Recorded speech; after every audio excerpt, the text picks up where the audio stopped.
नमस्कार, मैं हूं पवन त्यागी।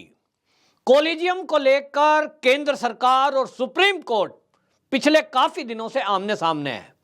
जहां एक तरफ सुप्रीम कोर्ट ये कोशिश में है कि वो सरकार के कामों पर अंकुश लगाए, उनके बनाए कानूनों को अंकुश लगाए, वहीं दूसरी तरफ केंद्र सरकार ये सुप्रीम कोर्ट को जताने में लगा हुआ है कि इस देश में संसद का काम कानून बनाना है और सुप्रीम कोर्ट का उस कानूनों पर आप पालना करें, और यदि कानून पालन ठीक से नहीं हो रहा है तब आप उस पर अपनी टिप्पणी दे सकते हैं। लेकिन सरकार के बनाए हुए कानूनों को, सरकार के कामकाज में दखलंदाजी, ये कोई सुप्रीम कोर्ट के हाथ का मुद्दा नहीं है। इसको लेकर हमारे जो उपराष्ट्रपति हैं जगदीप धनखड़ जी, उन्होंने तो बिल्कुल साफ कह दिया कि संसद जो है वी द पीपल, ये हमारे संविधान की ताकत है और यहां जो हमारे देश की व्यवस्था है, इस लोकतांत्रिक व्यवस्था में जनता सर्वोपरि है और जनता ने अपने प्रतिनिधि के रूप में जिन सांसदों को भेजा है, उसी संसद ने संविधान बनाया, उसी संसद ने व्यवस्था बनाई और यही व्यवस्था सर्वोपरि है। अब इसमें कोलिजियम में केवल ये जो 1993 के बाद परिवर्तन आया है, इस परिवर्तन के बाद कोलिजियम पर सवाल उठे, पारदर्शिता पर सवाल उठे, और इसलिए यह सरकार बैठकर इन कामों को नहीं देख सकती कि जहां जनता की इच्छा यह है कि कोलिजियम में पारदर्शिता हो, कोलिजियम सिस्टम खत्म हो, जज का बेटा ही जज बने, ये जो चल रहा है बिना पारदर्शिता के, ये सिस्टम खत्म हो और जनता ये चाहती है कि जो 1993 के पहले ये देश में सिस्टम चल रहा था वही लागू हो। और वो सिस्टम क्या था? वो सिस्टम ये था कि सरकार और विपक्ष के नेता उसमें चुन करके सुप्रीम कोर्ट के सीजेआई और वरिष्ठ जजों की सलाह से किन्हीं जजों की नियुक्ति, ट्रांसफर या पोस्टिंग करते थे।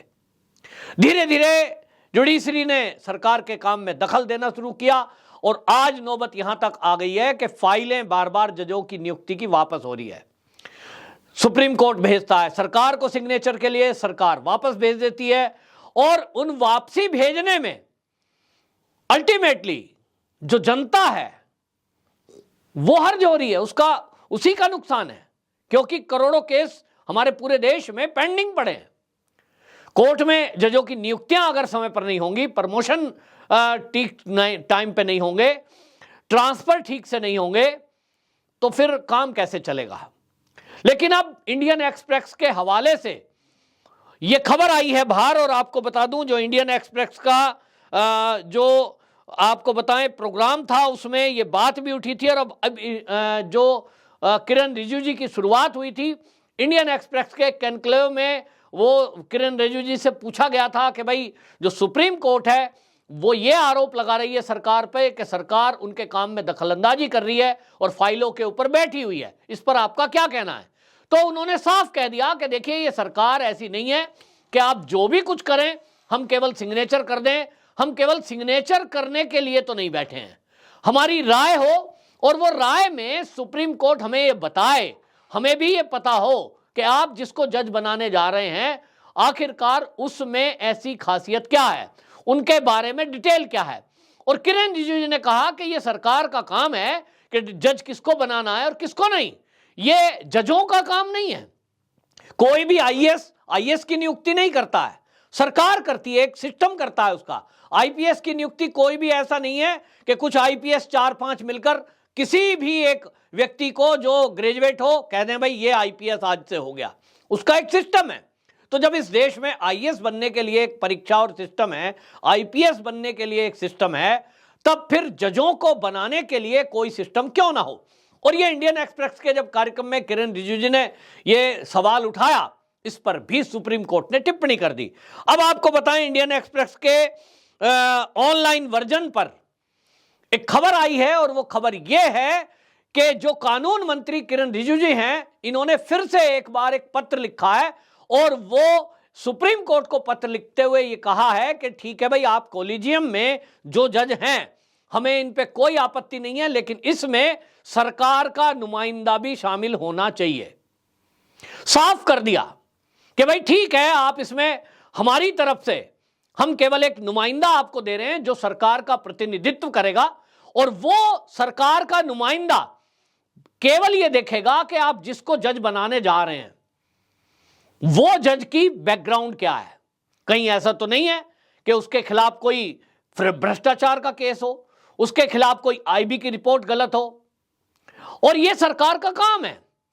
किरण रिजिजू ने यह भी कहा कि जो सरकार है उसके पास जो सूचना तंत्र है, उसके पास जितनी जानकारी व्यक्तियों के बारे में हो सकती है, जजों के बारे में हो सकती है, किसी वकील के बारे में हो सकती है जिसको कोलिजियम जज बनाने जा रहा हो, वो जानकारी कोर्ट के पास कैसे हो सकती है। आईबी, सीबीआई, बाकी रो, ये सारी संस्था गृह मंत्रालय के अंदर काम करती हैं और या प्रधानमंत्री पीएमओ के अंदर काम करती हैं, तो उनको ज्यादा पता है। आप किसी को भी उठाकर जज बना देंगे, आप देखेंगे उसका जो कैरियर है कि साहब वकालत कितने दिन करी है, कितने दिन से वो वकील है, लेकिन गुप्त सूचना वो सरकार के पास होती है। और इसलिए सरकार की दखलंदाजी जरूरी है, क्योंकि ये देश की सुरक्षा से जुड़ा हुआ मामला है, देश की रक्षा से जुड़ा हुआ मामला है। अब इसको लेकर किरण रिजिजू जी ने बाकायदा ट्वीट भी किया है। उन्होंने कहा कि देखिए, हालांकि वो ट्वीट उन्होंने जवाब केजरीवाल के ट्वीट पे दिया है। केजरीवाल जी ने इस पत्र को लेकर कहा कि यह बहुत खतरनाक हो रहा है, न्यायपालिका में नियुक्ति में सरकार का हस्तक्षेप नहीं होना चाहिए। इसी तरह की बात पिछले दिनों कपिल सिब्बल जी ने की, जो कि सुप्रीम कोर्ट के जाने माने वकील भी हैं और वो कांग्रेस के नेता रहे हैं, आज वो समाजवादी में हैं। इसी तरह की बात पी चिदम्बरम ने भी की, उन्होंने भी सरकार को घेरा कि ये न्यायपालिका में दखलंदाजी कर रहे हैं। लेकिन सरकार अपना पक्ष रख रही है कि हम न्यायपालिका को ना तो कब्जा रहे हैं, ना उसे डिस्टर्ब कर रहे हैं। हम केवल ये कहना चाहते हैं कि सरकार का काम रबर स्टैंप की तरह केवल ठप्पा मारना नहीं है कि आपने कुछ नाम भेजे, हमने उन्हें क्लियर कर दिया। एक उदाहरण, सरकार की तरफ से जिस नाम पर ऑब्जेक्शन था, पूरा देश ये कह रहा है कि वैसा व्यक्ति जज नहीं बनना चाहिए, तो सरकार की तरफ से जो किरण रिजिजू जी हैं, कानून मंत्री, उन्होंने बाकायदा बता दिया और मीडिया में इसको लेकर काफी चर्चा हुई। दिल्ली हाईकोर्ट में पिछले काफी दिनों से जो प्रैक्टिस कर रहे हैं, जिनके नाम को बार बार सुप्रीम कोर्ट सरकार के पास भेज रहा है कि इनको जज बनाया जाए, और सरकार ये कह रही है कि इनको हम जज नहीं बनाएंगे, वो हैं सौरभ कृपाल। अब सौरभ कृपाल के बारे में पब्लिक डोमेन में है कि ये गे हैं। अब वो कहते हैं साहब गे होने के कारण क्या जज बनने से रोक दिया जाएगा? सरकार कहती है नहीं।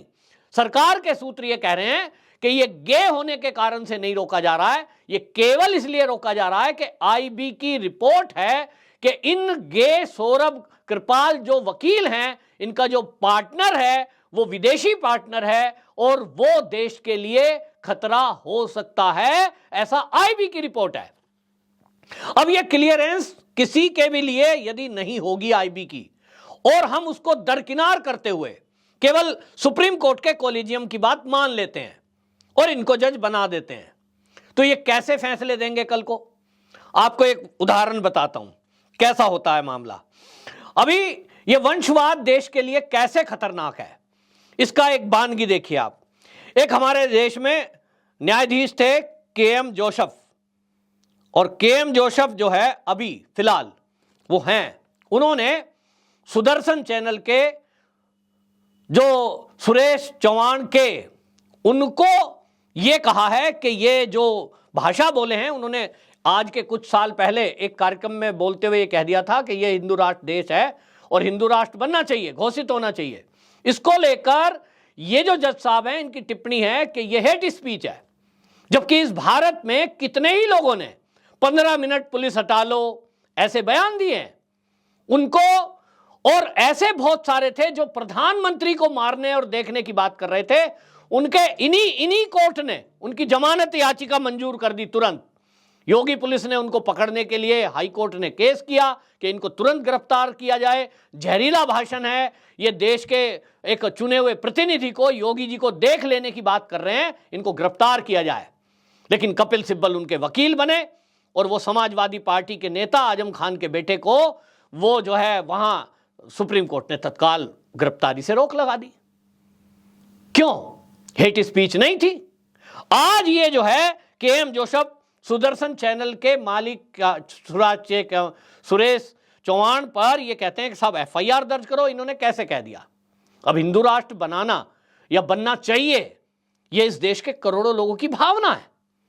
आप इस भावना को व्यक्त कर देंगे तो एफआईआर होगी, क्योंकि मीडिया को यहां एक तरफ यह कहा जाता है कि मीडिया पर प्रहार हो रहा है, लेकिन वो मीडिया चैनल यदि सुदर्शन है तो सारे मीडिया हाउस मौन है, क्योंकि सुदर्शन चैनल वो है जो इस देश के सनातनियों की आवाज उठाता है।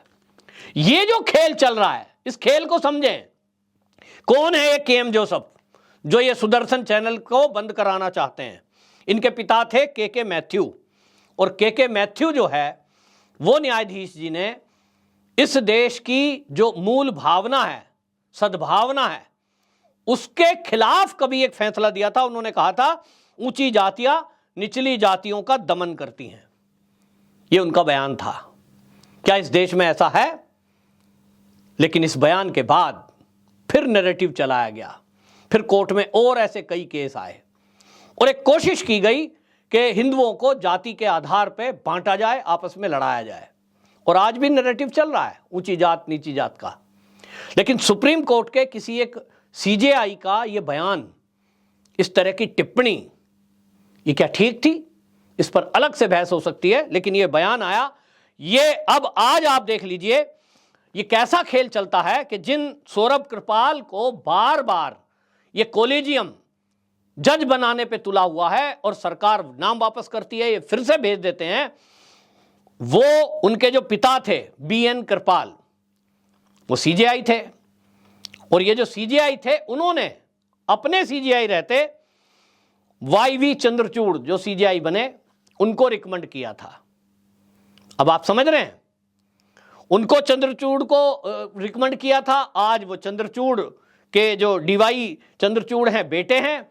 अब ये उस एहसान का बदला, मैं ये कहूं, क्या उतारने में लगे हैं? क्वेश्चन मार्क है, मुझे नहीं पता, लेकिन जनता कह रही है कि क्या उसी एहसान का बदला ये उन जो वाईवी चंद्रचूड़ हैं उनका बेटा आज उतारने की कोशिश में है? ये क्या ये परंपरा चल रही है कि तुम मेरा ख्याल करो मैं तुम्हारा ख्याल करूं? ये वंशवाद नहीं है तो क्या है? ये पारदर्शिता है क्या? और यही सरकार कह रही है कि ये जो चल रहा है वंशवाद, कम से कम न्यायपालिका में नहीं होना चाहिए, पारदर्शिता होनी चाहिए। और इसके लिए ये कहा जा रहा है कि भाई कुछ भी हो, आप कॉलेजियम है, कॉलेजियम के अलावा आप मानने को तैयार नहीं है। सरकार ने एनजेएसी बनाया था, एक समिति बनाई थी, आपने उस पर रोक लगा दी। तो अब वो ये कह रहे हैं कि ठीक है, हम जो दो सामान्य लोगों को डालना चाहते थे समाज के, उसको हम छोड़ देते हैं, लेकिन हमारी तरफ से एक सरकार का नुमाइंदा ये आप शामिल करिए, ताकि वो ये देखे कि जिनको आप जज बनाना चाहते हैं उनमें क्या क्या काबिलियत है और ये क्या क्या ऑब्जेक्शन है देखना चाहते हैं। अब देखते हैं सुप्रीम कोर्ट इस मामले में क्या फैसला करता है। लेकिन सरकार ने बिल्कुल मंशा साफ कर दी है कि वो इस कॉलेजियम सिस्टम को तो मानने वाला नहीं है। जो इंडियन एक्सप्रेस के सूत्र हैं वो ये कह रहे हैं कि सरकार की मंशा बिल्कुल क्लियर दिखाई दे रही है। जिस तरह से पिछले दिनों फाइलें वापस हुई और अब फिर से एक बार पत्र लिखकर यह कहा गया है कि इस कॉलेजियम में हम तब तक फाइल पास नहीं करेंगे जब तक आप सरकार का नुमाइंदा शामिल नहीं करेंगे। हालांकि ये पुख्ता न्यूज मेरे पास नहीं है, क्योंकि मेरे पास इसका कोई प्रूफ नहीं है, लेकिन इंडियन एक्सप्रेस के उस हवाले से मैं बात कर रहा हूं जो है ऑनलाइन वर्जन में लिखी गई है। और अगर ऐसा है कि सरकार ने सख्ती दिखाई है और सख्ती से ये तय कर दिया है कि कॉलेजियम में सरकार का नुमाइंदा तो लेना ही पड़ेगा, तो कुल मिलाकर एक सरकार की तरफ से मजबूत कदम है।